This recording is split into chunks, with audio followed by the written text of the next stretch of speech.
In this episode, we sit down with Jason Vincent from Field Ethos. We discuss the current climate surrounding the Second Amendment, as well as how Field Ethos offers an unapologetic approach to promoting hunting and adventure.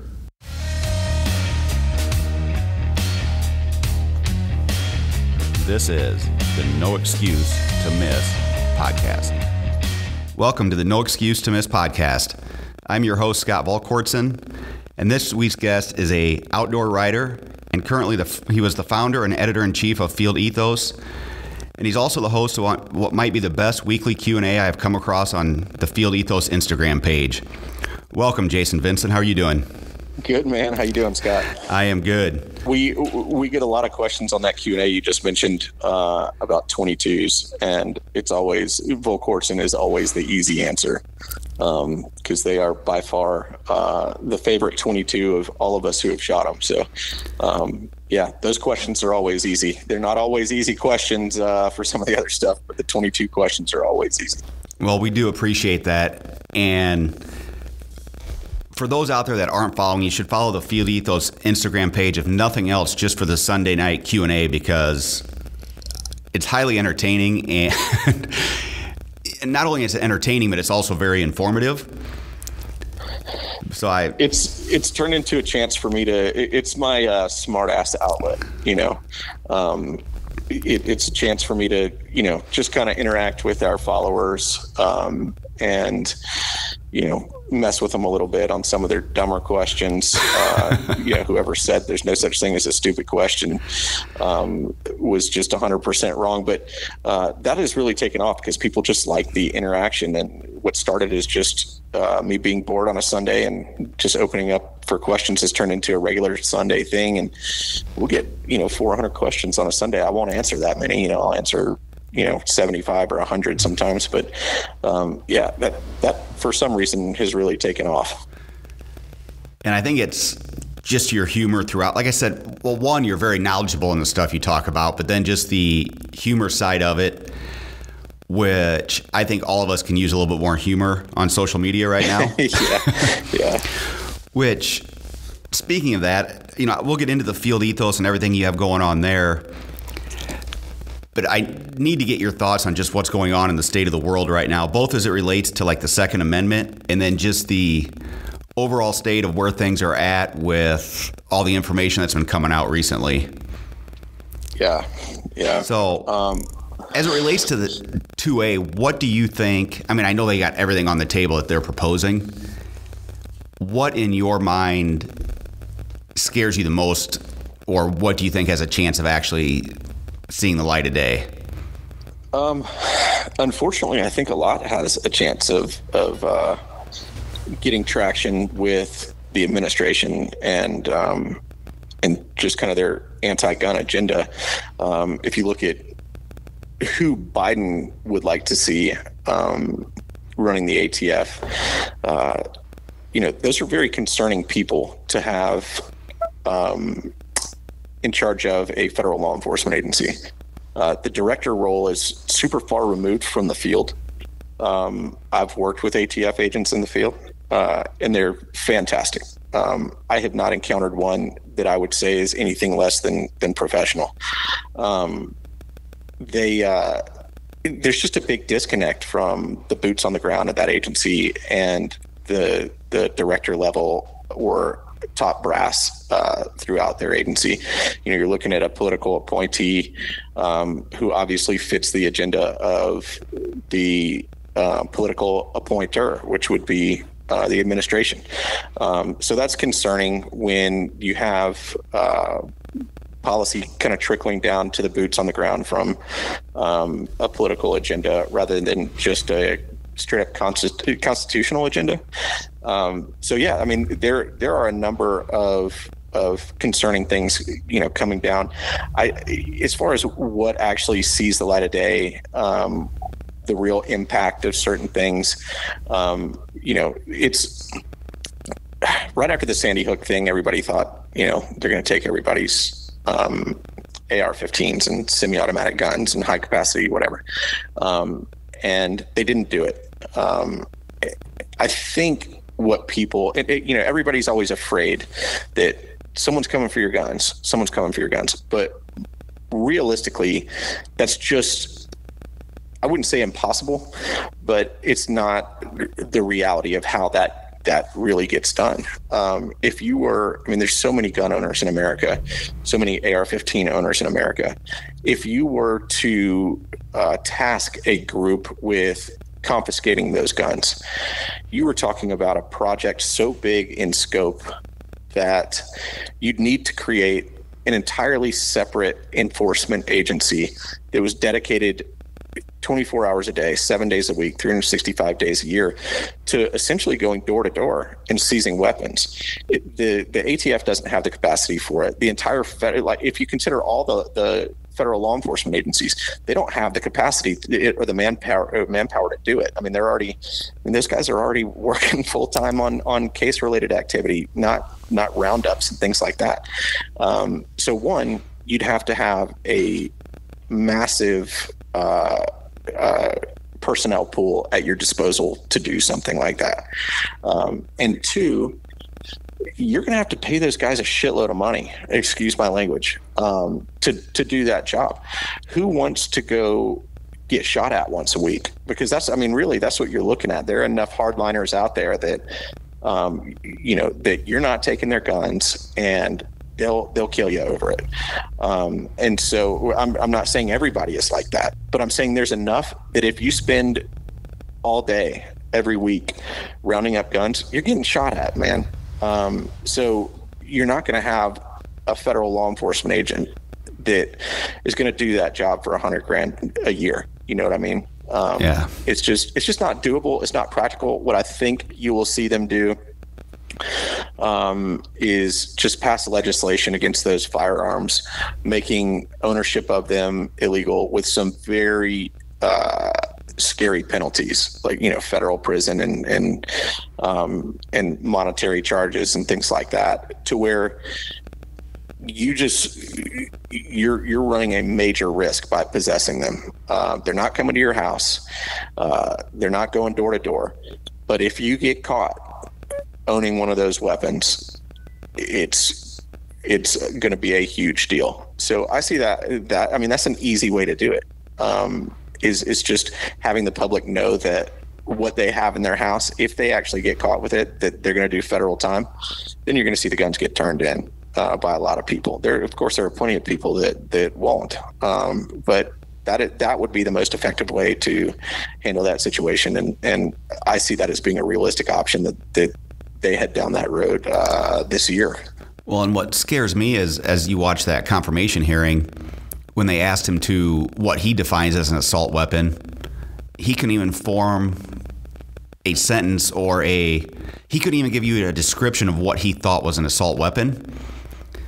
So, well, it's not that he couldn't, right? It's right. That he refused. He refused. Yeah, that's to do a better that. way to phrase it. Yes. He danced around that question. I watched it. The guy's been working for the ATF for a long time, so he knows exactly what he considers to be an assault weapon. He just didn't want to say it. He knew as soon as he defined it, then there was a major meltdown coming from conservatives and everyday citizens. So he just did the political thing, which was try to get out of that by not I don't want to say promising, but not committing to a definition. As long as he could sidestep that, obviously it's a lot easier for him to get put in that position. They'll define that in writing. What they don't want, they'll define that in writing once they've got all the pieces in place.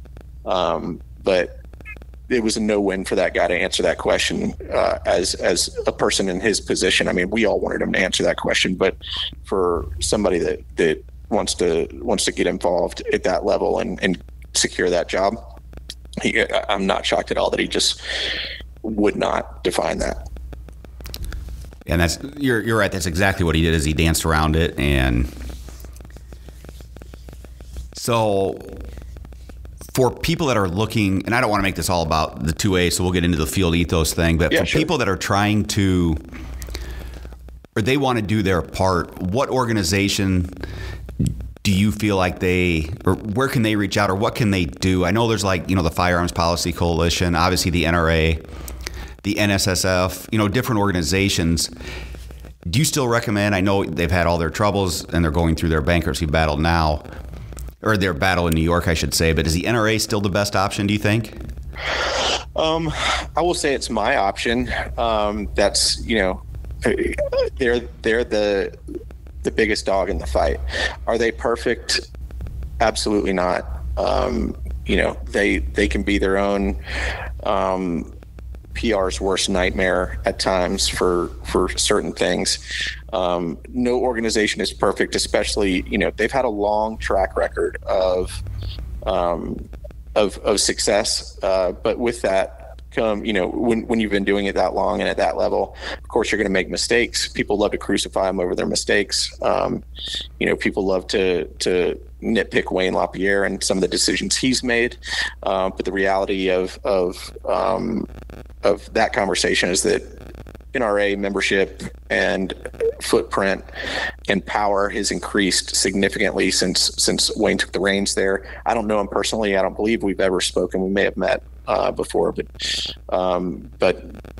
I can't put a finger on that if we have. But NRA is the reason I am still a supporter of NRA is because they also hold more hunters than any nonprofit organization under the sun. And so when when it's an issue relating to sportsmen and hunters, NRA carries significant weight in those conversations and in the fight when something comes up there. So there's a number of smaller groups out there that I think are very good. I just, when it comes down to it, at the end of the day, who is the one that who is the group, the most capable group of waging a war against the anti-2A crowd? It still is NRA. And you got to keep that into perspective when you're having those conversations. I mean, if you get rid of the NRA, you get rid of the biggest dog we have in the fight. So there are a lot of people that are anti-NRA right now, pro 2A guys, anti-NRA. They're throwing their support behind some of the smaller guys, and I would never tell them not to do that. But I would say, keep some perspective. You can always be a member of more than one of those groups, and just think big picture. Don't think about the small things you hate about the NRA, but do think about the big picture fight. And I would completely agree with that. And I don't think it serves, even if they disagree with what the NRA is doing right now, or any organization for that matter. It's one thing to, I guess, disagree. It's another thing to waste our energy to negatively attack somebody who's fighting for our rights. Yep. I don't see how that serves our industry as a whole. It doesn't at all. It fractures it. Again, you can support more than one group, but if you start these little battles between them, then everybody loses. And it's just kind of a waste of the energy. So, I totally get why people have issues with the NRA. I know the mistakes they've made because you see them in the news, right? Like I said, they're their own PR's worst enemy at times. Like the other day with that video that surfaced of Wayne hunting that elephant. That to me, people were up in arms about. Basically saying he didn't know what he was doing, very unskilled approach to hunting an elephant. I watched the video because I've hunted in Africa numerous times. I didn't see anything that was alarming to me about that. Was it the best, the best hunting I've ever seen? No, absolutely not. But we all know hunts can go sideways. And rarely do things work out perfectly, especially on a hunt like that when you've never done it before. But the PR behind it was the impact and the optics of it didn't look good. But again, to me, it wasn't something that I saw any real fault in on his part. But they just he has become a target, and so anytime there's something out there that isn't perfect, they're going to hone in on the guy. And I disagree with that, especially when people in our industry kind of jump on that dog pile. Completely disagree with that. I'd challenge anybody from our industry, firearms or hunting related industry, that threw in on the negativity there. I'd challenge any one of those guys to come and tell me how they've executed every hunt perfectly. And it's just not the reality of it, but it's part of when you have a big footprint and you have a big voice, you're also going to be a big target. And when those things come up, you've just got to address them openly and honestly and move on. That's all you can do. So I think, I know some other, top level NRA guys, and I have a tremendous amount of respect for them. A good friend of mine is certainly one of the top guys at that organization. And besides being a great friend, he's a great sportsman, a great hunter, and a great dude. So I do know some of the people there, and I have no problem at all supporting the NRA. I usually do like I usually do go to the NRA, what do you call it? The conference or whatever, the annual meetings, big NRA show. Yeah.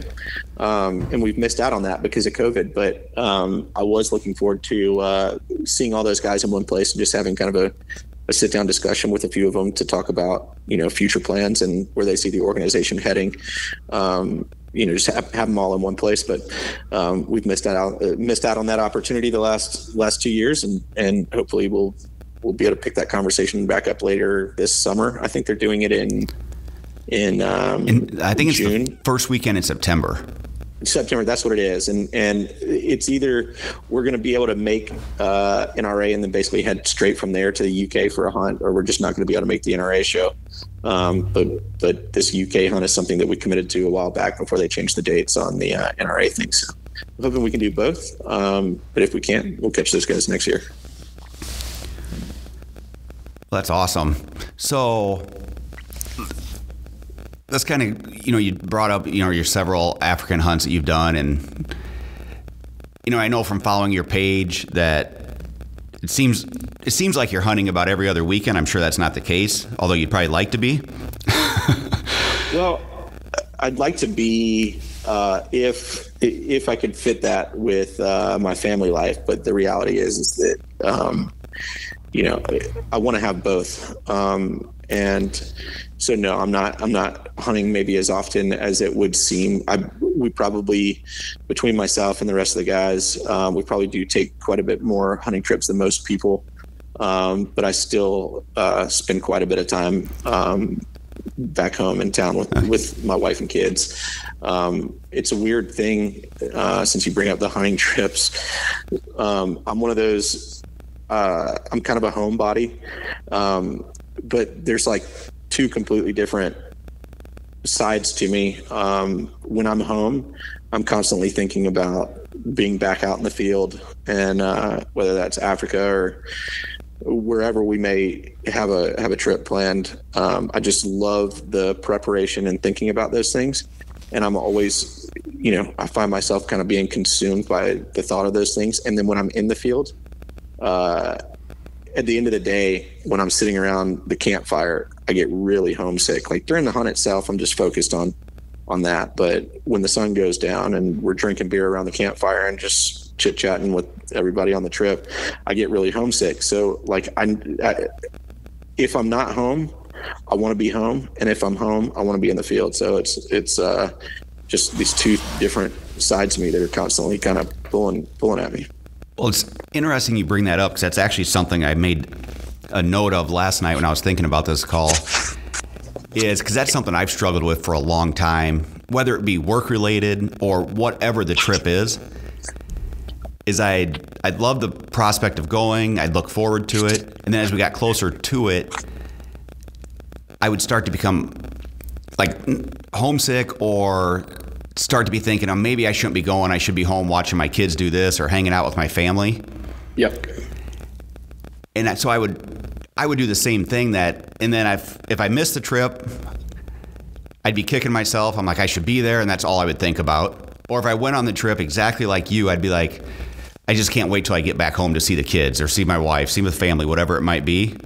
Yeah. And I was going to ask you how you tried to manage that, because I know, like some of the hunts, especially probably when you're going to Africa, I assume are, it's not like a business trip for me that might be 3 or 4 days. It's an extended amount of time, I'd imagine.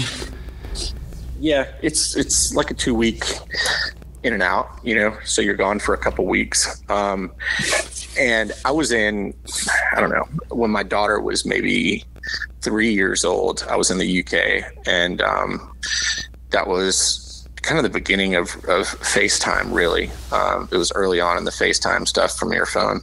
And this was before we had our sons. My daughter's now 11, so this is, 8 years ago. But I remember FaceTiming her while I was homesick, and it made it so much worse. I was like, I should not have done that. I should have just talked to her on the phone. But, after having used that for the last 8 years, somehow it makes it a little bit better now, I guess, to be able to see my kids each day from my phone, even if I'm far out in Africa. The thing about Africa is that because the infrastructure, the landline infrastructure, is so much more difficult than cellular infrastructure. Once cellular technology kind of came online, they were able to connect, the African continent to the world, basically. And so they have a pretty robust cellular network there and data network that, you're in Africa and everybody thinks you've basically stepped back in time, and in many respects you have. There's still plenty of communication with your family while you're there.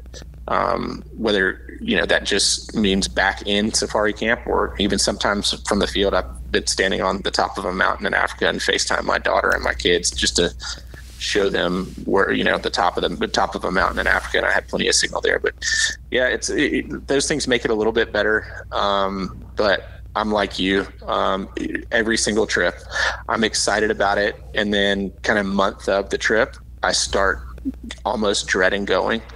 But the whole time that I'm kind of dreading, like, oh man, it's another trip away from home.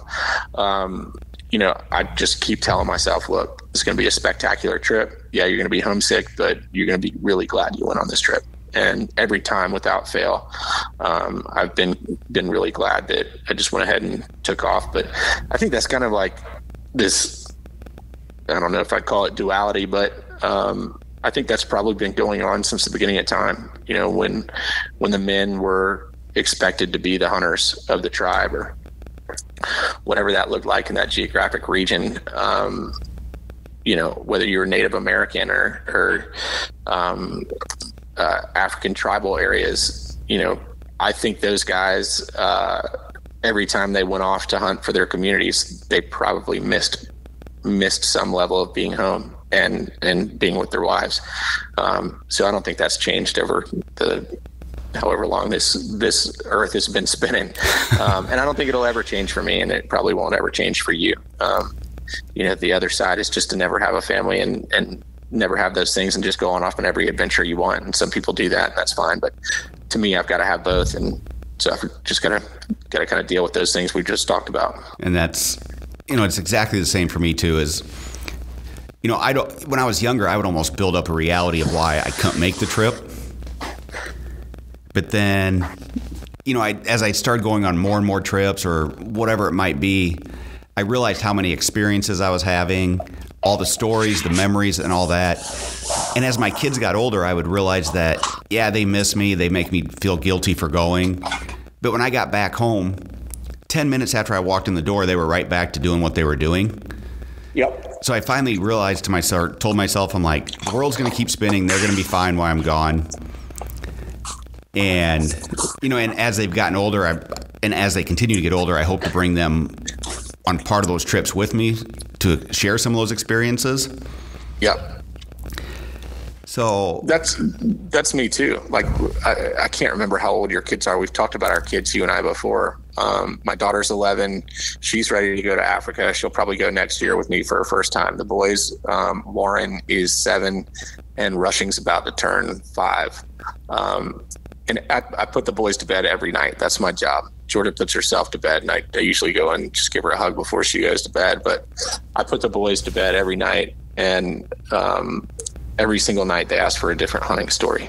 And I let them choose, like, what kind of story do you want this time? And sometimes the 4-year-old Rush, who's about to turn 5, he'll say, I want a story about you hunting one he did last week was a buffalo cheetah. And I said, a mix between a buffalo and a cheetah? And he said, yeah. And so I just came up with a story there. A lot of the times they're kind of factual stories, sometimes based loosely off factual stories. Other times they're just completely made up, just things to shock the kids before they go to bed. But they love hearing those stories. And the more I come back from them and tell them about the trip I just had, the more they want to go in the future. So yeah, I'm gone, but I'm also building up this whole part of life that they really want to take part in. So I'm excited about being able to do that. I think when I can have the best of both worlds, which is having them with me on these trips, I think I'll finally be kind of as happy as I can be on the trip. So it's down the road for the boys, but we'll start that with my daughter next year. And I was listening to one of your podcasts, the Field Ethos podcast that you did when you had Donnie Jr. on there, and you guys were discussing your trip to Alaska where he brought his son Donnie. Yeah. And just listening to that and listening to the pride that he had that he was able to bring his son on that, I think kind of encapsulated the entire what it's like to be able to start bringing your kids on a trip like that or incorporating them in there. He was, like, at least for the way I took that podcast, he was way more interested in talking about how well his son held up and didn't complain and all those other things than he was anything that he did on that trip. Yeah. That is not a one-off for Don. Donnie is, I don't want to get this wrong, I believe he's 12. He has been on more hardcore hunts at 12 than people would believe. I mean, the kid has been hunting in the mountains of Mongolia with Don. And so he is, he's old enough. He's got 2 little brothers that aren't really old enough for trips like that. I did hunt with Spencer, his youngest brother, Donnie's youngest brother. I did hunt with him on an elk hunt, and Spencer did very well. But Donnie is an absolute beast, and you can take the kid anywhere and the reason, I think one of the big reasons that Don has no problem taking him on these hunts that might be a little dangerous or might be kind of miserable is the kid doesn't complain at all. We froze our asses off in Alaska for a week straight, and sun up to sundown. I mean, just getting rained on or snowed on or just super cold wind in the face when we're on the skiffs and stuff, and literally did not utter one single complaint. There was no I'm tired or I'm cold or I'm hungry, not once for a week. At one point when Don and I were actually at our coldest on a skiff, I looked over and Donnie had fallen asleep. He was wearing a big Kuiu down jacket, but the kid was just getting a solid nap, while Don and I were absolutely miserable. And yeah, so he's able to take Donnie on a lot of those trips. One, because Donnie loves to go, but 2, he's easy to take because he's not slowing you down. He's not complaining. But yeah, I would say that on a lot of those bigger trips, Don has the mentality of, yeah, I want to go, but if one of my kids can't go with me, I'm just not going. And he's very good about taking his kids into the field. Which is really cool. And that's one thing I wish I would have been better at when my kids were younger, is letting them go out and expose them to some of those elements. Because I think something I've learned as I've gotten older is kids can handle a lot more than we give them credit for. And I was guilty of, especially when my kids were younger, of like being overprotective of them. Where I think as I've gotten older, I've let them do more. You learn they can handle it. They at least give them a chance to experience it and then decide from there. But yeah, that's one regret I have, is that I was overly protective and did not let them, become, especially my boys, become young men earlier. I would always try to help them or guide them or whatever it may be. And I feel like, without going down the bigger path there, that's sort of an issue that we're running into as society is we don't have a lot of young guys doing a lot of that anymore. Yeah. Which sort of leads me to the whole Field Ethos thing that you guys have created. First of all, if you can explain, what is that to those that don't know? So Field Ethos is really just in response to some feelings I had towards the outdoor industry. And Don and I were on a hunt together. We were talking about just the industry as a whole, the hunting industry, and where we saw these kind of these new outlets for the younger generation popping up, and how we felt like some of that messaging was problematic. At the time, I was working for Sporting Classics magazine as the profiles, destinations, and gear review editor.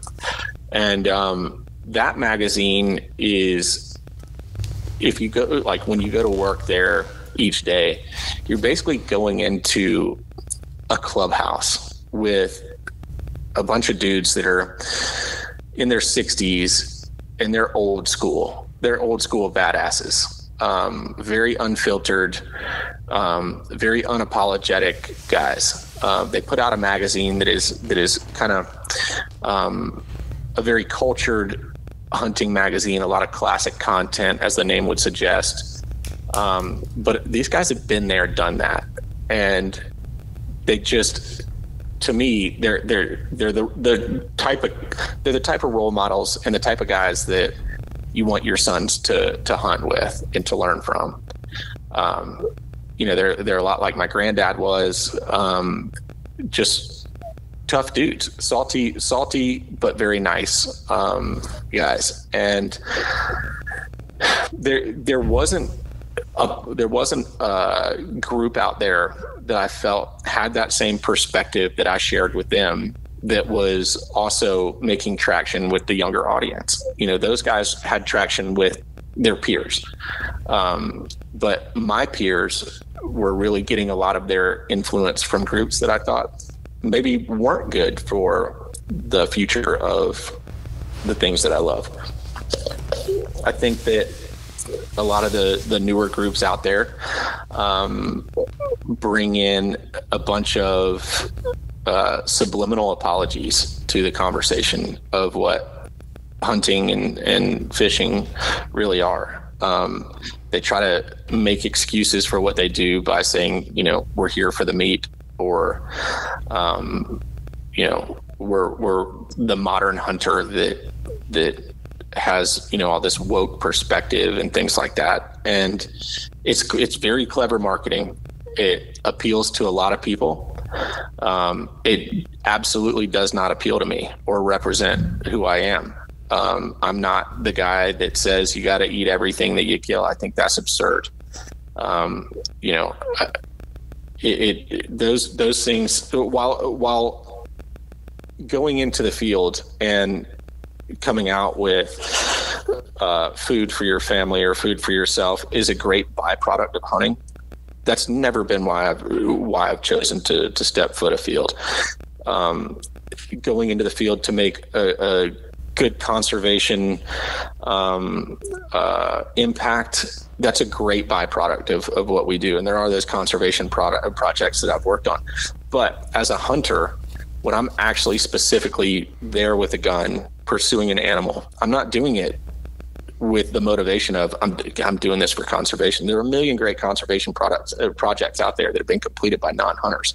So those things just, to me, don't hold much weight. They're just great byproducts of what we're doing. And I'm thankful for those. But Field Ethos is out there now to promote the adventure side of it all, and to be unapologetic in that. Like, look, we're here because there is a draw inside us to be here. There's something that leaves me unsatisfied if I'm not there. And I think I think that's just been passed down to me through generations and generations of hunters. that I just have to go to feel like I'm fulfilled. And I don't make excuses for that. And Field Ethos doesn't. Don doesn't. I don't. Nobody on the team does. I think we, between myself, Don, Dave Etter, Colin Jones, Alan Bolin, and Mike Scobey, we're about as unapologetic a team as you could ever build. I think, for the record, I think we have probably the best team in the industry for the type of voice we want to have. But I would agree with you that something is missing. Something is missing in reaching our next generation of young men. And everybody's telling them they have to apologize for being who they are. And I firmly disagree with that. And so Field Ethos was really in response to what we see as a culture that's just a culture of hunters that's just being told they have to be one way or another, or to shape their stories one way to appease, this group or that group. And I feel like once you give up ground and you start going down that path, you end up where the rest of our culture has ended up with, masculine men being put in a corner, for just being just that, for just being masculine and having your own opinions and things like that. We're looking at the most apologetic culture of men in the history of the world, because everybody makes these small concessions to try to not be labeled as this type of person or that type of person. Everybody's terrified of the masses thinking that that they're not PC enough, and we just flat out tell you we're not PC. If you're looking for the PC hunting guys, we're not your guys. We are who we are. We don't make apologies for it, and that may not fit with your perspective, and we wholeheartedly invite you not to participate. And so that's kind of how we started, and the direction we're going to maintain. It seems to, and I felt like early on when Don and I were having these conversations about starting Field Ethos, is that there has to be a massive group of people that feel the same way we do, that they're just sick and tired of having to tiptoe around, so that they're not considered to be this barbaric culture of people. And I knew that it had to be that way, because I felt that way and my friends felt that way. And there are so many people out there that I know that are so sick of the world telling you have to water down who you are. I just felt like there was an audience there that would appreciate somebody finally taking a different direction. And so that's what we've done. And the response has been great. You guys, Volkortsen has supported us, and it's through companies like yours that have given us the opportunity to do what we do and to shape kind of the stories that we bring back and put out there. And again, it's not for everybody, but I have found that for the companies that we want to work with, and what we said early on, since I'm talking about that, is that we were never going to represent a product that wasn't a leading product that we wouldn't buy ourselves. Right. So we're still small. We're growing, but we're still small. But we have turned down a lot of money from bigger companies in the industry that we said, yes, that is a good product, and it fits a need for this situation or that situation. But that's not what I would get if I was going on my next big trip. That is not the product that I would take, even though it's fine and it's very serviceable for plenty of hunters. That is not the type of product that I'm after when I'm doing something that is kind of my life's passion, and I want the best gear. So we've turned down a lot, but I feel like there's a level of credibility there by working with the Volkortsons of the world, and with some of the other groups, some of the other companies, the Loophole, things like that. That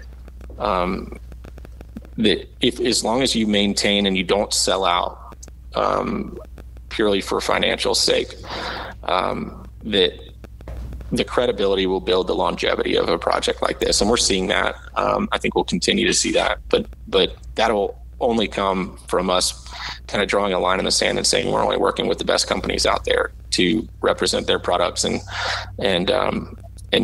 not just represent their products, but really just use their products in what we're doing. And so yeah, that's how my relationship started with you. And everybody on our team is super thankful for Volkortson and just you guys kind of getting, understanding and supporting what we do. So it wouldn't be doable without the Volkortsons of the world, that's for sure. Well, and I think when you have that view of being unapologetic across everything that you guys do, like you said, it gives more credibility than when you do recommend a product or a service or whatever it might be. Because people, I think they understand that you are unapologetic. You're not going to, like you just said, you're not going to misrepresent something just to make a dollar. Because if that was the case, and there's probably a lot of things you could change, or you would cater to what the masses wanted versus just being who you guys are, which is what I think drew me to your entire organization. Which is probably part of the reason why circling all the way back to the Q&A, why I enjoy that so much, is because it is straight and direct to the point. It's not necessarily worried about somebody's feelings or hurting something else, but many times you're giving a very honest answer to a guy's question. So yeah, and I think there's plenty of room for that. Like, if you pair yourselves with the right companies and align yourselves with the right companies, there are enough companies out there making top tier products to support a project like this. And everybody gets sidetracked by the dollar signs, and just opens up the doors early on to promoting this or that, whatever somebody's willing to throw money behind. And I've had conversations with some of the companies we already work with. I haven't had this conversation with you. We haven't needed to. But some of the companies I've worked with have an extensive catalog lineup that has both products we would use and we would be comfortable taking on a trip halfway around the world, and then lower end products that we wouldn't use. And those conversations with those companies have gone very well. I just have said, look, you guys do have top tier products at your company, and some of them aren't, in my opinion. And we would love to work with you guys with the understanding that from your product lineup, we'll promote what we want to promote and what we would use, and we're not going to take our cues from the next product release that you have coming out. We're only going to promote the stuff that you guys make that we would actually use. And there hasn't been a conversation with the manufacturer like that has been negative. They've all been 100% on board with that. And in fact, one of them said, we appreciate that, and we only want you guys showing off our top tier stuff, because that's you've now built an audience that appreciates top tier stuff.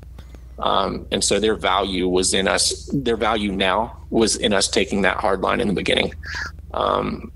Or our value to them was in us taking that hard line from the beginning and not deviating from that. So I think we're in a good spot. We have, if you look at our website right now, it's about to go through a redesign.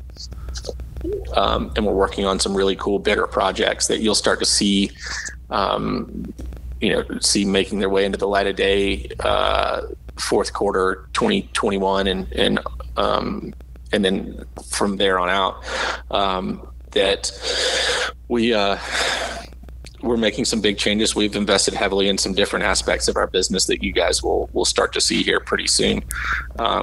And those things will just continue, and we'll do it with the same voice that we started with. Again, just building that audience of people who appreciate the perspective, but also appreciate that when we do promote products from the companies we work with, that it's something they know is genuine.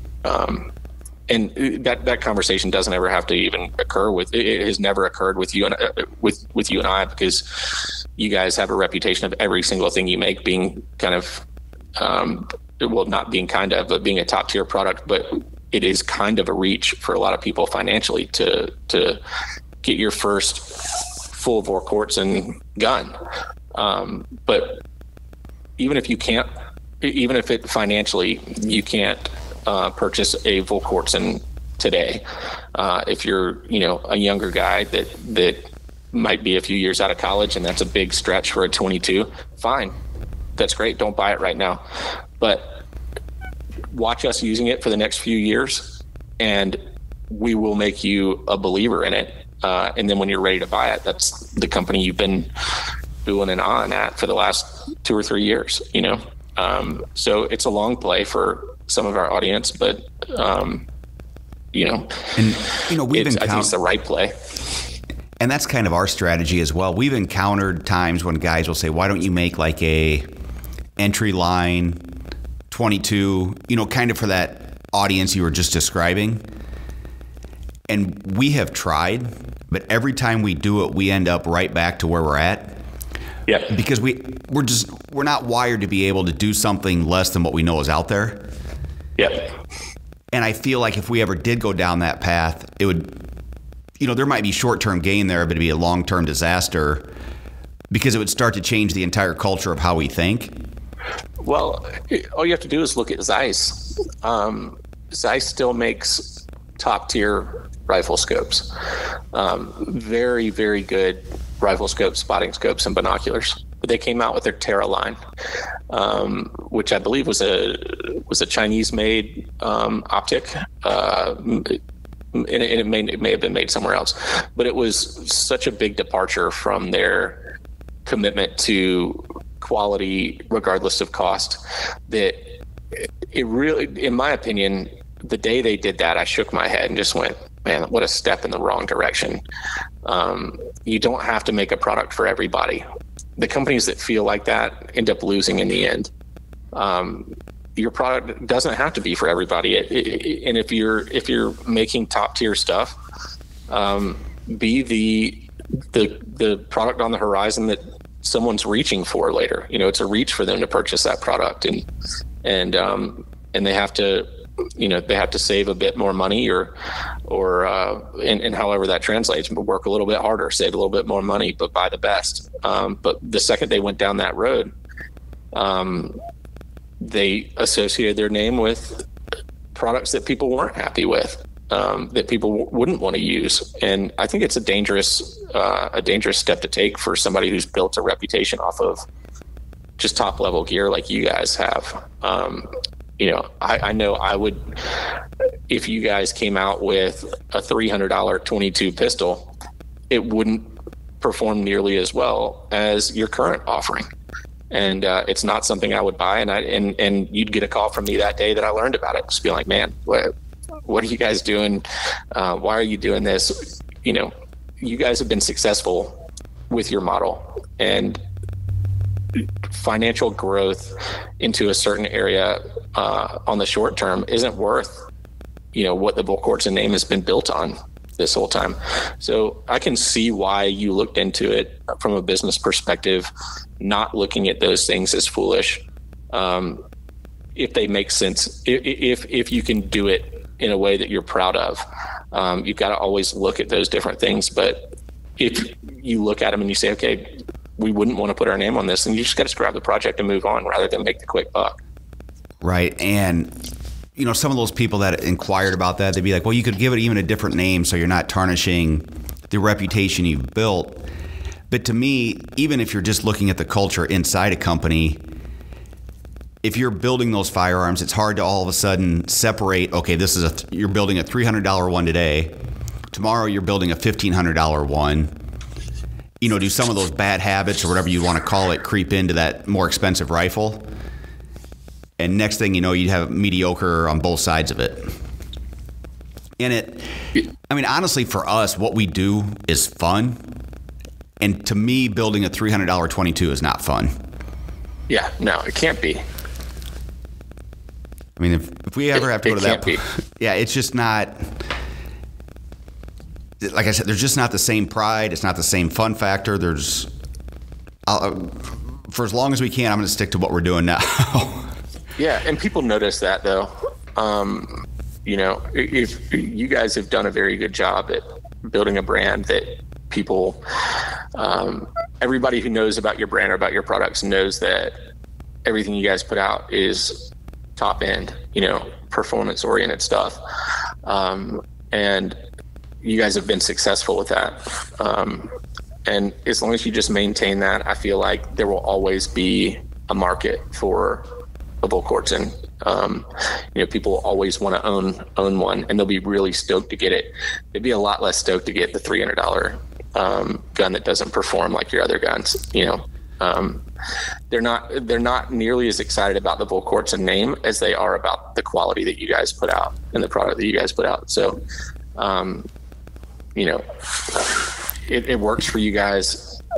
I certainly think that the brands that have been able to do what you guys have done, while it's working, you just got to go, is this a greedy move? Is this just a cash grab to do something different? And does it water down everything else we're going to do in the future?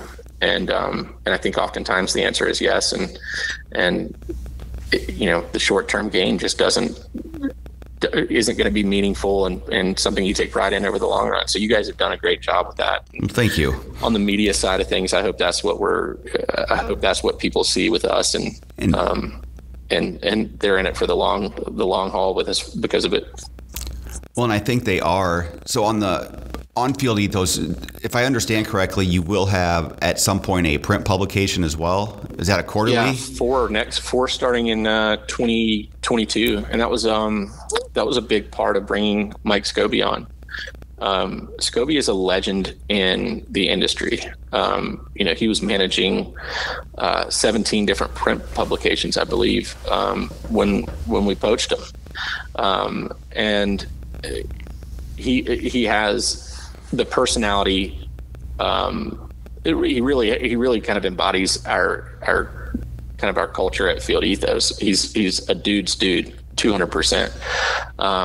And because he's very unapologetic and has just been always kind of true to himself, he's built a great reputation in the industry. All the manufacturers know him. They all love him. And he understands the publishing side to a granular level. And so he was a big reach for us to be able to get him on the team. And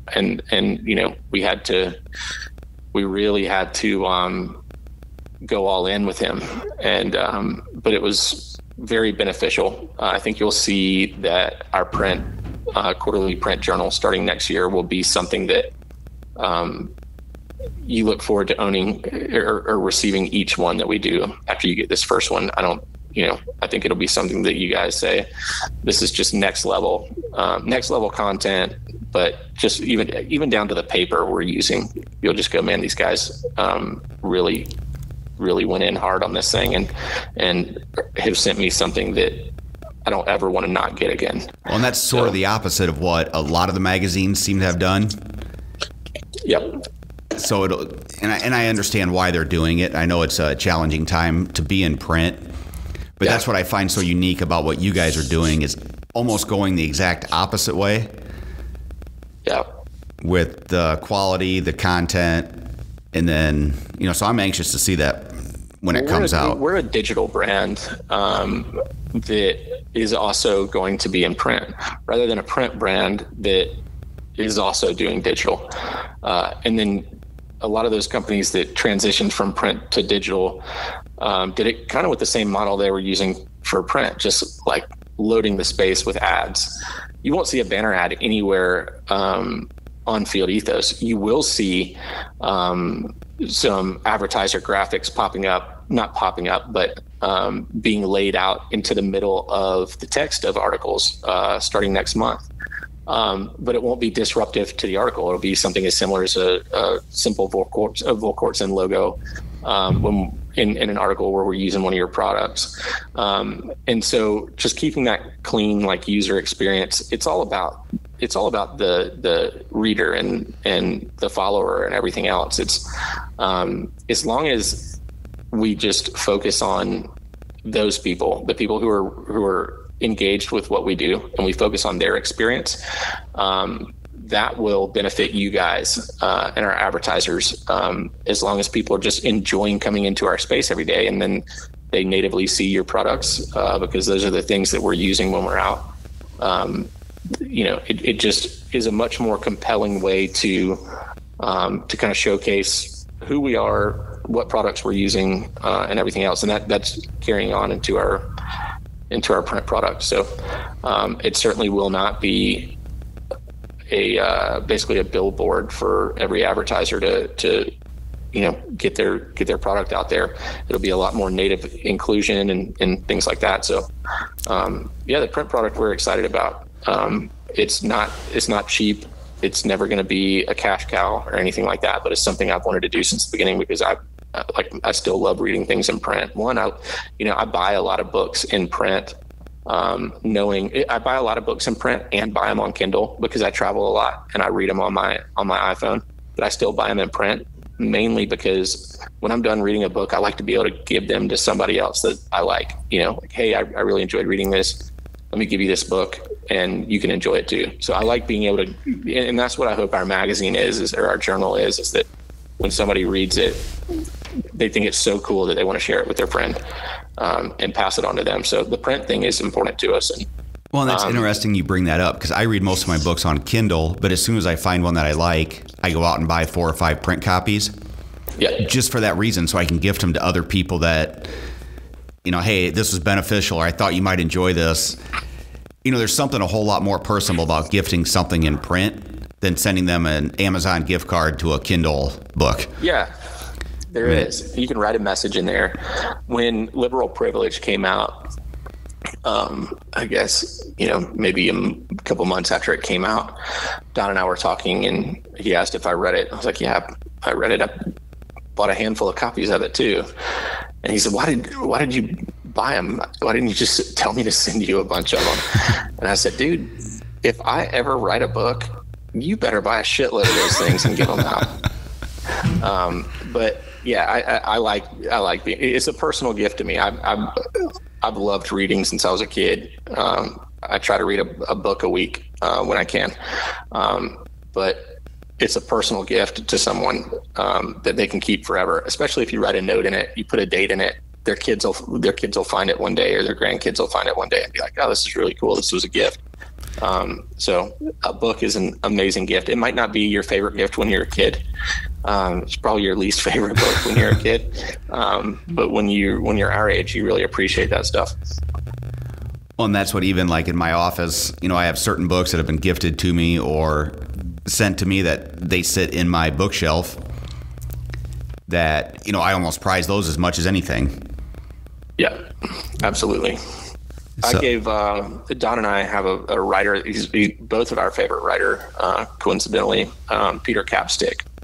And with the gear and stuff that we have sent in, we're always giving each other gear and stuff like that. But I gave him a sign.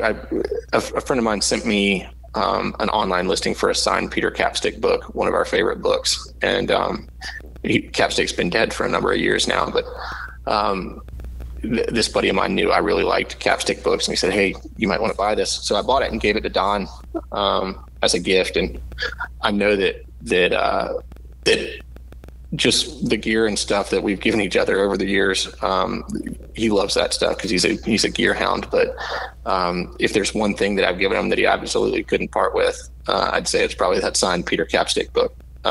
Because it's just kind of something you treasure for life, even if you've already read it. That's something you don't ever want to misplace, or that's one you wouldn't want to loan out either. But that's just something that you just treasure forever. And a print journal, probably isn't as meaningful as that. But it doesn't really change the feeling you and guys like you and I have over, being able to hold a book or a magazine in our hands and being able to give it to somebody else. So hopefully that's what people will want to do with our product. Well, even Patrick Hemingway Adams, who wrote an article for our first print journal that'll come out. He's Ernest Hemingway's great grandson, just a kick-ass dude. And Patrick posted a photo the other day that it was just him goofing off in the airport, him reading a book in the airport, and he was holding it upside down, just being goofy. And I saw it, and I was with my wife, and I was like, what if we print the covers of Field Ethos upside down on purpose? And she said, why would you do that? And I said, well, on the coffee table, nobody would know that it's upside down. So you can leave it on your coffee table and it'll look really, it'll just look like a normal magazine. But when you pick it up to read it, the cover will be upside down. And if somebody's walking by you in the airport or sitting next to you in the airport or wherever, or on a flight or whatever, and it looks like you're reading a magazine upside down and you're flipping through the pages, they're immediately going to be like, what is this guy's doing over here? Just kind of a conversation starter and something different. So there's another cover idea that I've played around with quite a while that I mentioned to the team last year, and they love that cover idea too. So we've got a couple things we're looking at, but you may be reading a magazine upside down when you get it. That sounds perfect for me. It's kind of on brand with Field Ethos, just being off the wall. But it's interesting how you put that, because that's kind of our same feeling why we still do a print catalog. And even the shape of our catalog has changed over the last couple years. And we're even moving further away from it next year, where it won't be so much a product catalog, but more like a lifestyle catalog that people can share with each other or just enjoy sitting down and going through. Because if they want to look up a product detail, they can go to our website, or, there's plenty of information online. But our goal is, when most companies were going away from a catalog, we decided to put more money into ours. Even down to the stuff you were talking about with the quality of the pages, the money that we put into photo shoots or whatever it might be, just trying to separate it from what other people are doing. So I can definitely get on board with a upside down catalog cover. Well, and you guys did start to kind of integrate some of the lifestyle pieces into your catalog. I know that in this last catalog you guys had the #1 outdoor writer in the world contribute an article for that one. It was me. Yeah, you guys did include some really cool content pieces in there. Well, and I'm completely joking. I'm probably the weakest link on the team, and as far as the writing is concerned. But I enjoyed writing that for you guys. It was fun. You and I talked a little bit about it before I sent something in, and I was honored to be even considered and to be asked to do it. But you guys have the catalog.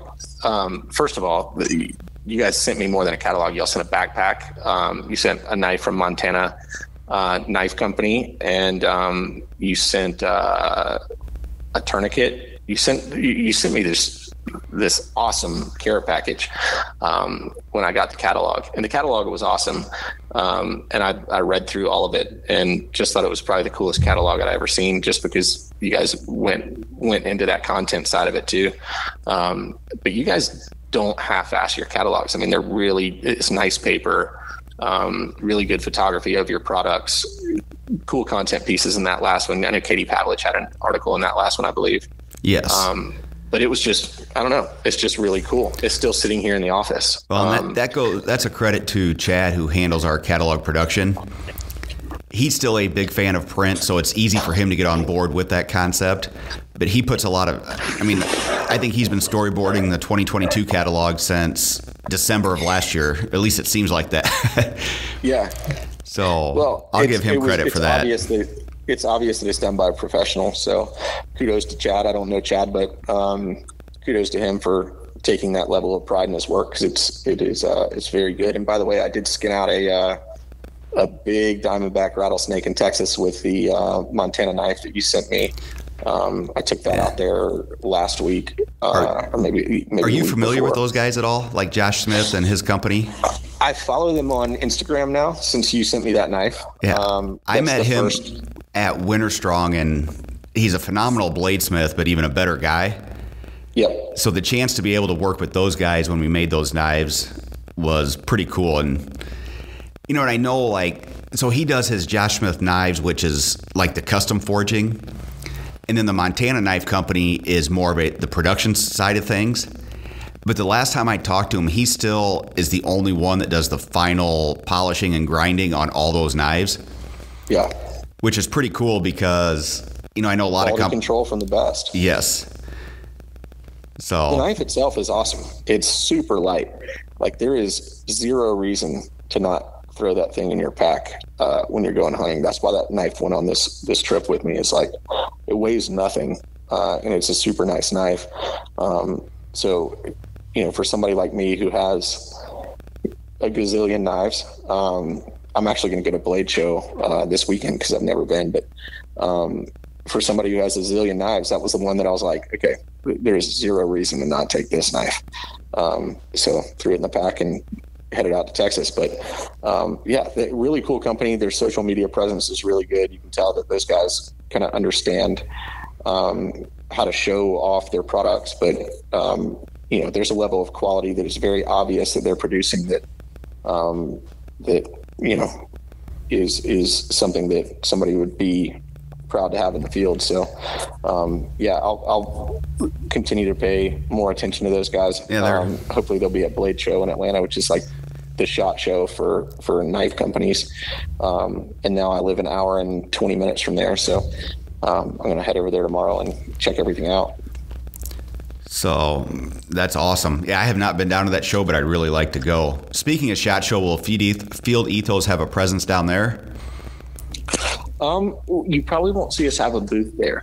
You know, and we may never have a booth there. We will have a presence there. Okay. We'll all be there. And, you know, we're going to throw some, I will say, interesting evening parties at SHOT Show for the Scott Volkortsons and the people that we're doing business with and stuff like that. More of a it's more of an appreciation type of event or show for us than for us to kind of show off our company. We'll be there to hang out with you guys and hang out in the evenings and stuff when you guys are winding down and getting off the floor. So yeah, we'll be on the floor hanging out with you guys in your booths. But we'll be there to provide the evening entertainment. Well, we're looking forward to it, because that's the one thing about all the shows being canceled that was the hardest for me. You know, take away the business, all that part of it, but just getting out and seeing people and having those conversations. You know, because there's a lot of times the only time you see some of these people are at, like, the NRA show we discussed or SHOT Show. Yeah. But as long as I've been, and they're friends, as long as I've been doing it, I've seen them for 25 straight years, it seems like. And then to have that taken away it was more difficult than I thought it'd be. Yeah, for sure. I missed them more than I thought I would be. I missed the shows more than I thought I would. I hate Las Vegas. I hate going to Las Vegas. But it's a chance. I go every year to those shows because it's a chance to hang out with my friends that are in the industry, and it's a chance to do business, but also to not do business, to just hang out, have a few beers and go to dinner and stuff like that. That's why I always end up going, even though I swear I'm not going again the next year. I get sick every time I go to Las Vegas. It's like a petri dish that I feel like I'm hanging out in. And I don't gamble. And so I'm like, why can't we do this in a city that's a little bit more fun? But I recognize that, you know, that is the epicenter of the world for trade shows, and that most people think it's a lot more fun than I think it is. But yeah, we'll be there just to hang out with you guys and try to show you guys a good time. And if anything, you know, we'll also, if anything, we'll be on the floor just to, again, hang out and make sure that that we get you into trouble that night. So I'm good at that. So, well, I won't keep you all day, but I do have one last question I'd like to ask you that is something that I always ponder, but it's not really related to our industry or anything, but more just life in general. But what is one thing that you used to view as like a truth that as you've gotten older, you realize is nothing but the truth? Or is, let me rephrase that, is you've learned that it's definitely not a truth and it's just a belief that you had? That's a tough question. Something that I grew up thinking was true and that I ended up with a much different perspective. Yes. As you've... I will make it kind of industry related. When I was, like I said, I'm a big reader. And when I was younger, I put a lot of stock into the things I was reading from certain people that I thought were true industry experts. And getting involved in the industry kind of later in life. I'm 39 years old. I've been really involved in the industry now for probably 6 years max. Just learning that the perspective that you get from a lot of the people in our industry is a very bought and paid for perspective. And that there just wasn't nearly the credibility out there that I thought there was. There certainly are the guys out there that are very credible, but I was pretty let down to really kind of get to know some of these people that I always thought were the people that I should be taking cues from, and just realizing, man, this guy doesn't know what the hell he's talking about. He's obviously getting paid a lot of money to say this, but he really doesn't know what the hell he's talking about. And there's a reason he's just taking money to promote this message. He's a mile wide and an inch deep. He just he's nothing but a bought and paid for mouthpiece. That's an easy way to answer that question. I would say that I have learned along the way that money isn't everything. And you're younger and you're kind of captivated. This is kind of outside the industry and just a life lesson, but making decisions based purely off of money is the absolute wrong way to operate. I felt that the day I left my job as a game warden, because I completely did it based off of a financial decision. I thought it would be selfish for me to continue being a game warden when I had a big offer to do something else. I was recruited to do something else. And when I talked to my wife about it, she said, "Do you think you're going to be happy if you make this decision?" And I said, my answer was, "I think I'll be happy enough. But I think I'll feel like I'm selfish if I don't take this opportunity for our family." Well, it led me to where I am now, which, in the long run, I'm very, very happy that I'm very, very happy with where I am now and doing the things that I'm doing. But for several years, I was miserable that I'd made that decision, and that I'd made my first decision solely based off of money. And I would like to think I learned my lesson there in a cheap way when I was young enough to be able to make that mistake. So I would say, if you're not doing something as your day-to-day that makes you happy, money will not replace that, and will not scratch the itch that you have. So that is maybe a truth that I thought I understood when I was younger, that I realized as a man was not the truth.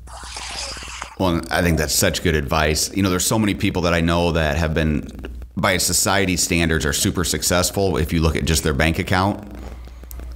But then when you learn more about them or who they are, a lot of times they're just absolutely miserable. But they don't know how to get out of what they're doing because their whole identity is tied to money. Yep. We see it all the time.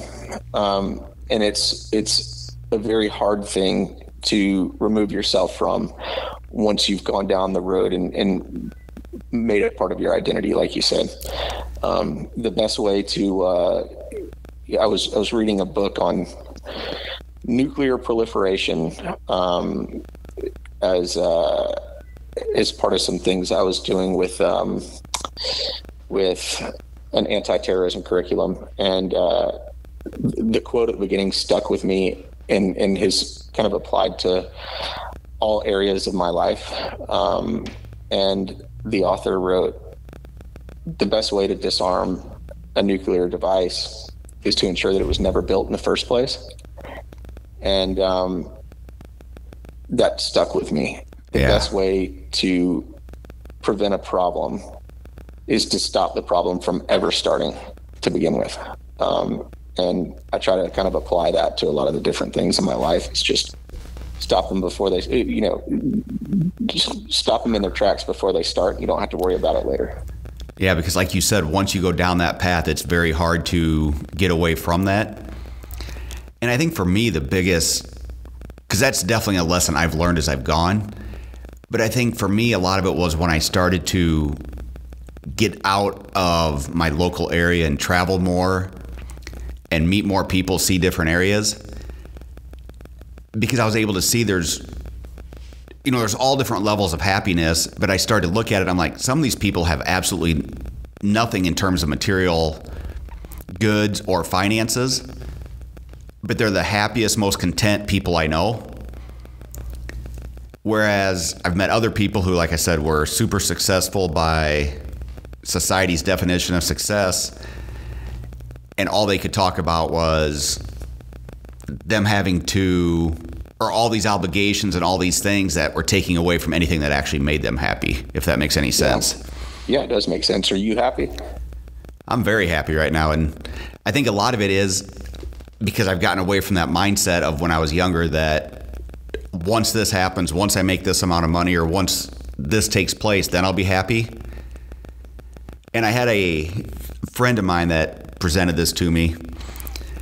He's like, you have to start doing the things that make you happy, and then a lot of times it'll take care of all the other stuff that you were worried about, versus thinking that by having a certain amount of money is going to make you happy in all those other areas of life. Yep. That's good. Well, good. I'm happy too. We're both happy.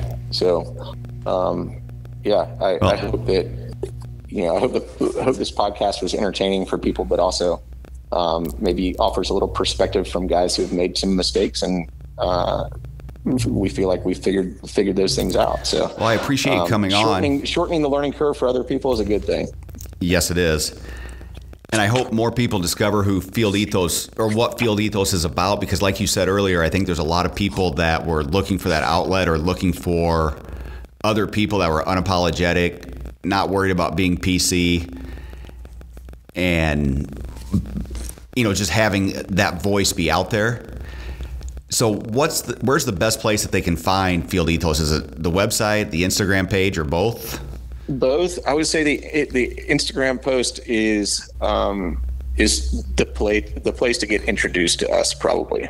I have a lot of fun doing the Instagram stuff for us, mainly because I really do enjoy the interaction with the people who follow our brand, and I get a ton of questions, a ton of direct messages. I try to answer every single one of them. As a matter of fact, a guy in the industry that I've never met, but that Scobey has worked with, Scobey sent me a screenshot of a message that he received from this guy that said, what third-party software is Jason using on Instagram to handle questions and things like that? Because I've messaged him a couple times, and he's always gotten back to me right away. And I just sent Scobey a message back saying, I don't use any third-party software. I just converse with people on Instagram, and it takes a ton of time. But I enjoy that. So I would say start with our Instagram, but make sure you're checking in on our website, because we do post really fun articles there. We have an open rate on our weekly email that is kind of unparalleled for a content-driven email in our industry, because we take a lot of time to make sure we're not putting out we're not just sending you something to send it, right? That when we send an email with content in it, that it's something that you enjoy getting and that's fun to read. And they're short pieces. They're like 2 to 3 minutes. I always wanted our online articles to fall in between the length of a social media post and a written article, and to tell you how long it would take you to read it before you open it up. So we try to do 2 to 3 minute reads, sometimes 4 or 5 minutes, but we tell you that before you even open it. You can see the estimation underneath the article title, so that you know before you even open it up if you have enough time to read it. But yeah, that is the best place to really get some really cool stories and cool articles from us. And it's usually 3 to 4 a week. I think today's email was 4. And it's just a fun place to get perspective from different people that we feel like are good, credible writers and worth your time to read it. So you guys have assembled a team of some of the best experts in the world at what you're doing. So, well, that's not me. I guess if I have an expertise in Field Ethos, it would be building the right team. I've hunted and fished my whole life, and have had the opportunity to go to some pretty amazing places around the world to do it. But I'm certainly not the authority in mountain hunting. I'm not the authority in archery. I'm not the end-all authority in firearms, although I do have a pretty good background there. But what I am good at is recognizing who the people are that are credible. And so we've brought them into our brand, because again, the credibility thing is something that I told you was a big issue for me when I got into the industry. And I really wanted the voice that you got from Field Ethos to be a credible voice that was pointing you in the right direction. So just me bringing in the right people into the brand would maybe be the only super credible thing I've ever done in the outdoors. So yeah, that's been my focus. Well, I would say keep doing what you guys are doing, because I enjoy it, and I know a lot of other people do as well. So we will put all of your links, the website, the Instagram handle, everything in the show notes. But I just want to say thank you again for coming on, Jason. Man, I always end up having a great time when we chat. You and I have had some pretty long phone conversations, and they're always fun. So I knew this would be a good time, and it was. So thank you for having me on, and certainly thank you for the kind words about Field Ethos. It means a lot to have somebody like you that enjoys what we're doing and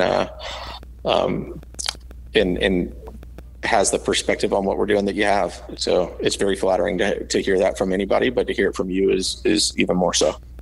Well, thank you, and thank you again for taking the time. Yeah, man, enjoyed it.